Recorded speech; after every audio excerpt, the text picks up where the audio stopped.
বিশ্বাস হচ্ছে না? দুনিয়ার ওপর থেকে আস্থা উঠে গেল?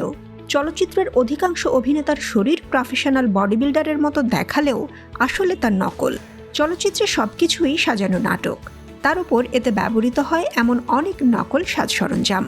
আর এসব দেখেই অনেকে ফিদা, অনেকে অনুকরণে নেমে পড়েন।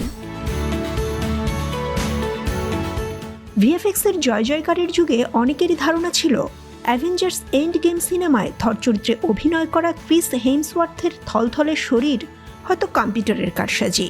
কিন্তু এখন দেখতেই পাচ্ছেন আসলে কি দেখেছেন। এবার বলি আসল কথাটা।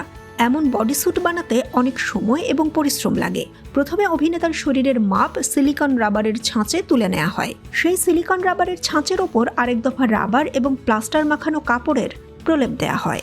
এভাবে অভিনেতার শরীরের মোল্ডের ওপর ভিত্তি করেই নকল বডির স্যুট তৈরি করা হয়।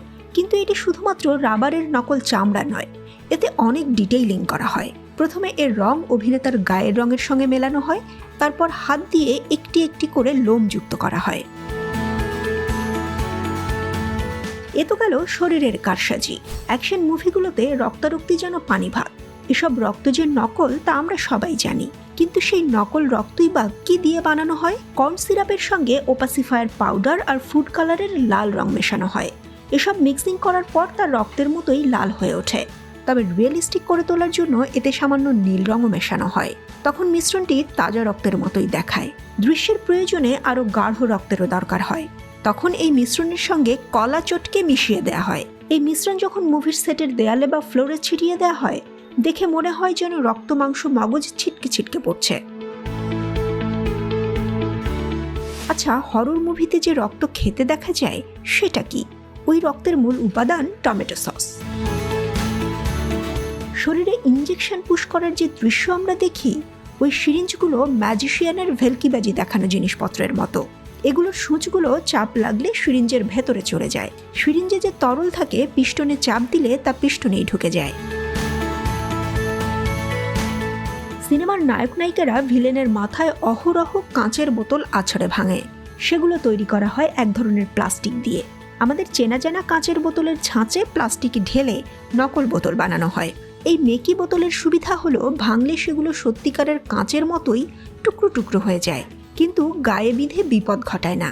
আর সত্যিকারের কাঁচের বোতল কারো মাথায় আছড়ালে বোতল ভাঙতো কিনা কে জানে, মাথা ঠিকই ফাটত। শক্তিশালী হিরো যখন এক ঘুষিতে কংক্রিটের ব্লক ভেঙে ছাতু করে দেয়, সেখানেও চলে বিরাট কারসাজি। যে বিশেষ মিশ্রণ দিয়ে নকল ব্লক বানানো হয় তা অল্প জমলেই রাবারের মতো, আর বেশি জমলে বেশ শক্ত হয়ে যায়। কিন্তু ব্লকটি হয় খুব হালকা, ফলে এটি দিয়ে ভিলেনের মাথায় মারা, হাতে চাপ দিয়ে গুঁড়ো করে ফেলা, ঘুষি মেরে দেয়াল ধসিয়ে দেয়া, এসব অসাধ্য সাধন দেখানো সম্ভব হয়। এটা নিশ্চয়ই জানেন যে সিনেমায় যেসব পোকা খাওয়া বা মলমূত্রের মতো বস্তু খেতে দেখা যায়, সেগুলো তৈরি করা হয় খাদ্য উপকরণ দিয়েই। এসব তথ্য দিয়ে যদি কারো মুভি দেখার মজায় পানি ঢেলে দিয়ে থাকি, তাহলে রাগ করবেন না প্লিজ।